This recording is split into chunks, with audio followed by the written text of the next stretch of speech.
Students, तो ये एक ब्यूटीफुल क्वेश्चन है। Class 12 NCERT 1 and all function relation and functions relation and functions. Okay, तो ये क्वेश्चन मैंने क्यों लिया है ताकि आप वन वन को फील कर सको और ऑन टू फंक्शन को फील कर सको कि ऑन वन फंक्शन क्या होता है, ऑन टू फंक्शन क्या होता है। उससे पहले हम कैसे इस क्वेश्चन को अप्रोच करेंगे, मैं तुम्हें अपनी मेथड बताता हूँ। पहले हम ग्राफ बनाना सिखाएंगे आपको कि इस क्वेश्चन का ग्राफ कैसे बनेगा ताकि आपको फील आए। फिर हम एक मेथड पढ़ेंगे ग्राफ से कैसे चेक करते हैं वन वन। ठीक है, हॉरिजेंटल टेस्ट उसको बोलते हैं, हॉरिजेंटल टेस्ट। फिर हम ऑन टू देखेंगे, how to prove onto, how to prove onto. Right, ये 3 स्टेप है मेरे। Step 1, step 2, step 3। ये 3 स्टेप है, राइट। इनको अप्रोच करते हैं। तो पहला स्टेप है ग्राफ, तो ग्राफ पे चलते हैं। तो फंक्शन क्या है आपका? Function is 1, so not 1, x 1 plus more x, right. ये फंक्शन, इसको ब्रेक करना है तो ब्रेक कर लो, नहीं ब्रेक करना मत करो, आपकी मर्जी। ब्रेक करना है तो ब्रेक कर लेते हैं। x पॉजिटिव के लिए और x नेगेटिव। x पॉजिटिव है तो x 1 प्लस x आएगा, x नेगेटिव है तो 1 माइनस x आएगा, right. Okay, just a second.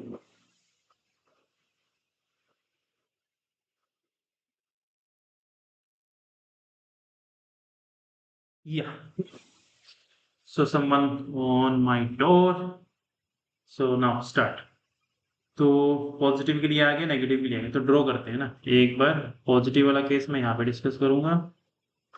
Graph पहला स्टेप कर रहे हैं और ग्राफ को मैं क्यों बनवा रहा हूँ अभी आपको पता चल जाएगा जब आप सेकंड स्टेप पे जाओगे और ऑन टू भी इससे कवर हो जाएगा। ग्राफ का ये फायदा है, इसलिए बोलते हैं कि कैलकुलस के लिए ग्राफ बहुत इंपॉर्टेंट है। जब आप जेईई की तैयारी करोगे तब बोला जाएगा, राइट। ओके, तो मैं पॉजिटिव वाला केस डिस्कस कर रहा हूँ जब एक्स पॉजिटिव है। तो देखो, इस पे ही डिस्कशन करना है काफी लंबा, इस पर ही। तो मैं अलग से इसको एक साइड में ले लेता हूँ। लेट्स टेक हियर, फिर हम ग्राफ पे आएंगे। तो पॉजिटिव वाला केस ये है। तो देखो, ये कभी वन, ये न्यूमरेटर है, नीचे वाला डिनोमिनेटर है, एक्स पॉजिटिव है। तो आप कोई भी नंबर रखो, एक्स की कोई भी वैल्यू रखो, तो आपको ये क्लियरली पता चल रहा है कि जो डिनोमिनेटर है आपका वो हमेशा एन से बड़ा, जो डिनोमिनेटर है आपका एन के बड़ा है। अगर डिनोमिनेटर एन से बड़ा है तो सिंपल सी बात है, जो एन बाई डी का रेशियो है वो लेस देन 1 है हमेशा। तो यानी कि ये जो नंबर है y is equal to x 1 plus 1 upon x is less than, क्या इक्वल टू 1 हो सकता है? वो भी चेक कर सकते हैं। 1 के इक्वल रख दो इसको, अगर चेक करना है तो ये इक्वल टू 1 नहीं होगा। ठीक है, अच्छा, एक चीज तो ये आगे की है, लेस देन 1 है, ये मुझे यहाँ से एक इंफॉर्मेशन मिल गई। First information. सेकेंड इंफॉर्मेशन, जब x बहुत बड़ा नंबर है, मतलब इन्फिनिटी की तरफ जा रहा है, तो इसकी लिमिट निकाल लो। लिमिट आपने पढ़ी रखी होगी क्लास 11th। तो आप लिमिट के लिए क्या करोगे, ऐसे x कॉमन ले लोगे और इसकी लिमिटिंग वैल्यू आ जाएगी 1। तो x जब टेंस टू इन्फिनिटी है तो y टेंस टू 1 है, ये आपको पता चल गया। तो इन दो इन्फॉर्मेशन से मेरा एक रफ ग्राफ बन जाएगा। इन दो इन्फॉर्मेशन से कि y लेस देन 1 है और y टेंस टू 1 है जब x बहुत बड़ा है। ठीक है, इन दो इन्फॉर्मेशन से बन जाएगा। तो मैंने पॉजिटिव वाले केस के लिए y इज इक्वल टू 1 की लाइन ड्रॉ कर ली, y इज इक्वल टू 1। तो आपको पता है इन्फिनिटी के लिए ये 1 को टच करता हुआ फील होगा और x 0 के लिए 0 है, तो ये ऐसे जाएगा। x 0 रखो इसमें, तो आपको दिख ही रहा है x equal to 0, this implies y equal to 0। तो ऐसे वाला बन जाएगा कुछ। ओके, ये बन गया पॉजिटिव साइड। अब नेगेटिव साइड डिस्कस करते हैं। ग्राफ क्यों बना रहे हैं पता चलेगा, ग्राफ देखते रहो। नेगेटिव साइड, ये नेगेटिव साइड है जब x क्या है, नेगेटिव। तो यहाँ पे भी सेम चीज डिस्कस करेंगे हम। भले ही ये नेगेटिव है, भले ही ये नेगेटिव न्यूमिनेटर डिनोमिनेटर की सेम फॉर्म में सोचो। अगर मैं x नेगेटिव, लेट से मैंने -2 रखा, तो नीचे क्या आएगा 3। नीचे क्या आएगा 3। तो भले ही अब ये नेगेटिव साइन को इग्नोर करो तो आप ये आपको दिख रहा है कि ये नंबर लेस देन 1 है, ये पॉजिटिव जो नंबर है लेस देन 1 है, राइट, लेस देन 1 है, और नेगेटिव लगा लोगे तो यानी कि -1, ठीक है, -1 आ जाएगा यहाँ पे।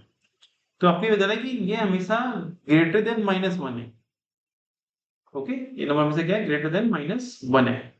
मतलब अगर पॉजिटिव की सेंस में सोचोगे तो ये नंबर हमेशा लेस देन 1 है, मतलब -2 नहीं जाएगा ये, ठीक है, -1 से बड़ा ही होगा हमेशा, छोटा नहीं होगा -1 से। ये मुझे पता चल गया, यहाँ से इन्फॉर्मेशन पता चल गई। लेट्स से मैंने -3 रखा, एक और देख लो, तो नीचे 4 आएगा, 3/4। तो अभी भी माइनस को अगर मैं इग्नोर कर दूं, माइनस साइन को, ये क्या है 3/4, ये लेस देन 1 है अभी भी, ठीक है, ये लेस देन 1 है, तो ये 0 से -1 के बीच में ही घूम रहा है।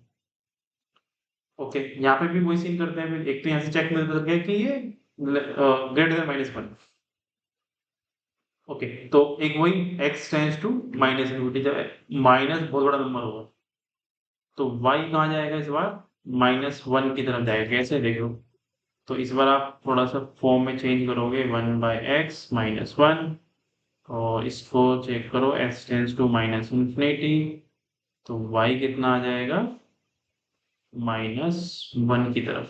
ओके, तो ये यहाँ से भी दो इन्फॉर्मेशन मिल गई कि y -1 की तरफ जाएगा, तो मैं -1 ड्रॉ कर लेता हूँ,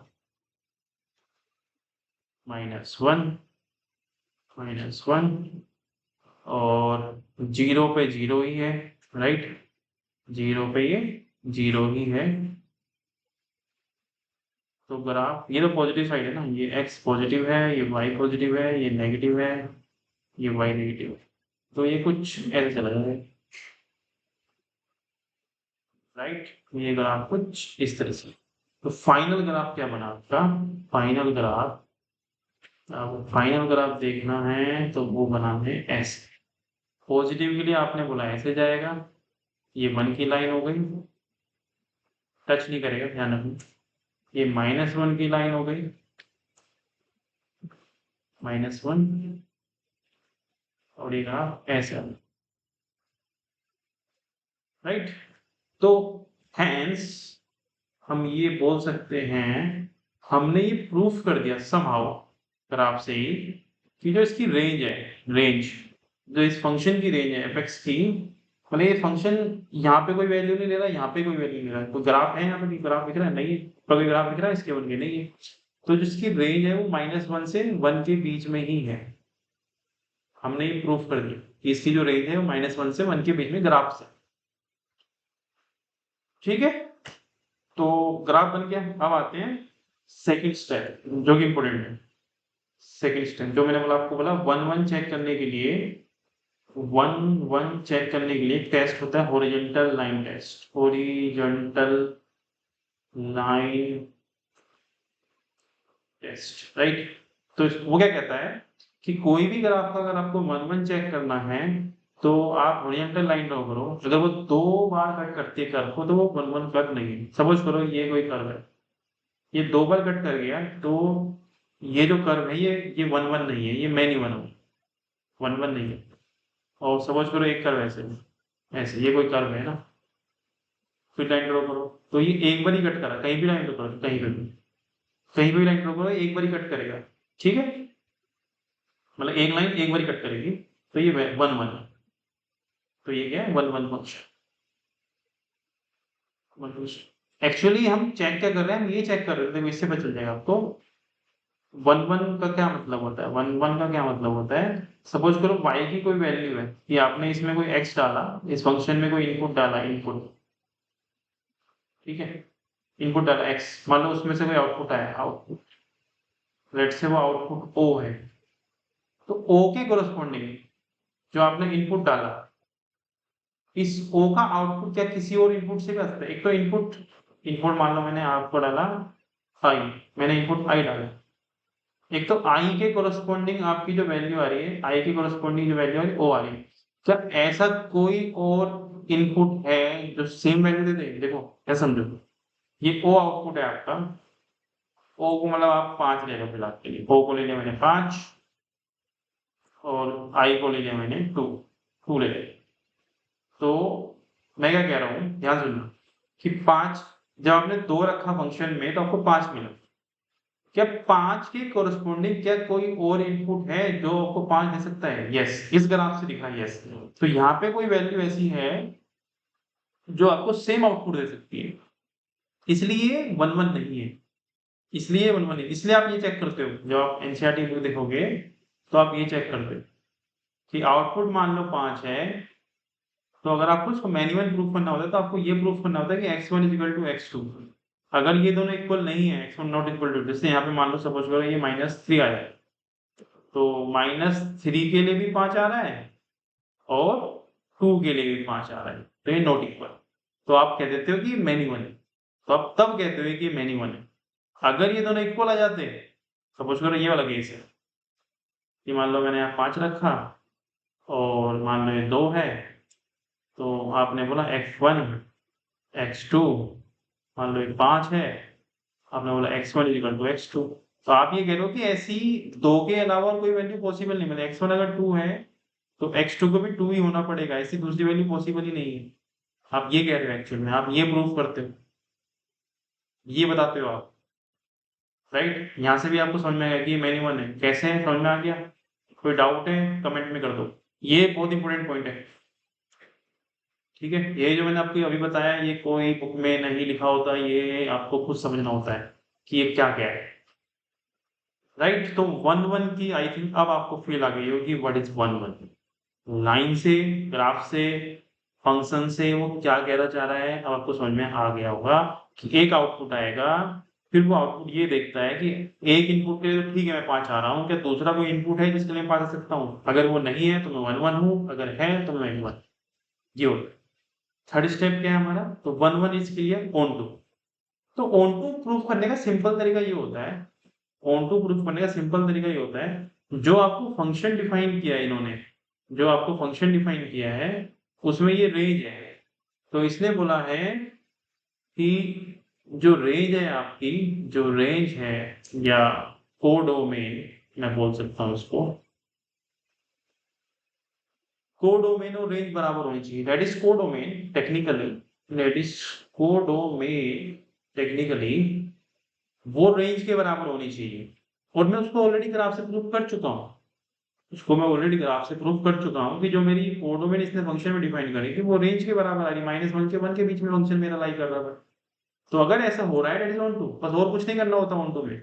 ऑन टू की सिंपल कंडीशन है range is equal to codomain, मतलब अगर ऐसे फंक्शन डिफाइन है R2 लेट्स से इंटीजर, तो आपको f को प्रूफ करना पड़ेगा कि f इंटीजर आउटपुट देगा हमेशा, हमेशा इंटीजर। अगर आपने ये प्रूफ कर दिया कि ये कोडोमेन रेंज के बराबर है तो हो गया ऑन टू प्रूफ। तो ऑन टू में ग्राफ का कोई खेल नहीं है, ग्राफ का खेल इतना ही होता है ऑन टू में कि समहाउ इस क्वेश्चन में हमने ही प्रूफ कर दिया कि इसकी रेंज -1 से 1 है ग्राफ के थ्रू ही, तो मैं ये कह दूंगा ये ऑन टू है, राइट। अगर ऑन टू मुझे ग्राफ से मुझे रेंज निकालनी नहीं आती तो मैं रेंज कैसे निकालता इसकी, इस क्वेश्चन की मैं रेंज कैसे निकालता? तो रेंज निकालने के लिए कुछ नहीं करना, इसको y मान लेंगे, ठीक है, इसको क्या मान लेंगे, y मान लेंगे, और इंटरचेंज कर लेंगे कि x पॉजिटिव के लिए y पॉजिटिव के लिए ऐसे ही करेंगे, x पॉजिटिव और x नेगेटिव। तो दो ही फंक्शन बनेंगे आपके अगेन, 1 + x, इंटरचेंज करो, मल्टीप्लाई वगैरह कर लो, y xy is equal to x, और सो x की वैल्यू कितनी आ गई, y equal to x 1 - y, x की वैल्यू आ गई y upon y minus y। तो x आपका पॉजिटिव है, ये तो कंडीशन है, तो यहाँ पॉजिटिव लगा दो। x आपका क्या है, पॉजिटिव है, पॉजिटिव लगा दिया। अब मैं इसको लिख सकता हूँ y -1 लेस देन 0, तो एक वैल्यू 0 आ गई, एक वैल्यू 1 आ गई, और ये नेगेटिव है, पॉजिटिव नेगेटिव पॉजिटिव, तो y क्या होगा, 0 से 1 के बीच में लाई करेगा, ठीक है। क्या 1 हो सकता है ये चेक कर लो, क्या 1 हो सकता है ये चेक कर लो। अगर आप यहाँ 1 रख दोगे y की वैल्यू, वो मैं ऑलरेडी आपको बता चुका हूँ वैसे कि 1 ये आएगा नहीं, तो ये 1 होल्ड नहीं करेगा, तो इसको मैं ऐसे लगा, ठीक है, इसको मैं ऐसे लगा देंगे कि 1 नहीं आएगा, 0 से 1, 1 को कैरी नहीं करेगा। अब नेगेटिव के लिए, जब x नेगेटिव है तो y is equal to x 1 minus x, फिर वही मल्टीप्लाई करोगे तो y minus x y is equal to x, so x is equal to y upon 1 plus y, y इस बार नेगेटिव है, ठीक है, तो वही 0 और -1, तो y बिलोंग टू -1 टू 0, 0 ले सकता है, -1 नहीं लेगा, प्रूफ करके दिखा देता हूँ, -1 मान लो, x -1 प्लस एक्स से कट जाएगा, 0 इक्वल टू नॉट -1, ये होता ही नहीं है, तो -1 यहाँ पे भी कैरी नहीं करेगा। अब इन दोनों को मर्ज कर दो, इन दोनों के, तो y की वैल्यू क्या आ गई, -1 से 1 आ गई, तो यही आपकी रेंज है और यही आपकी कोडोमेन है, यही आपकी कोडोमेन। तो आपने प्रूफ कर दिया कि यार ये ना ऑन टू है, क्योंकि इसका जो कोडोमेन है वो रेंज के बराबर है। तो अगर आपको ये वीडियो अच्छा लगा तो कमेंट करके बताओ कौन सा पार्ट अच्छा लगा, कि 1 लगा, ऑन टू लगा, या फंक्शन से फील देना लगा, ग्राफ कैसे ड्रॉ किया, एंड कोई और क्वेश्चन है आपके माइंड में तो प्लीज कमेंट करो कि इस वीडियो में कोई डाउट हो। सो थैंक यू, मिलते हैं नेक्स्ट वीडियो में, बाय बाय, टेक केयर।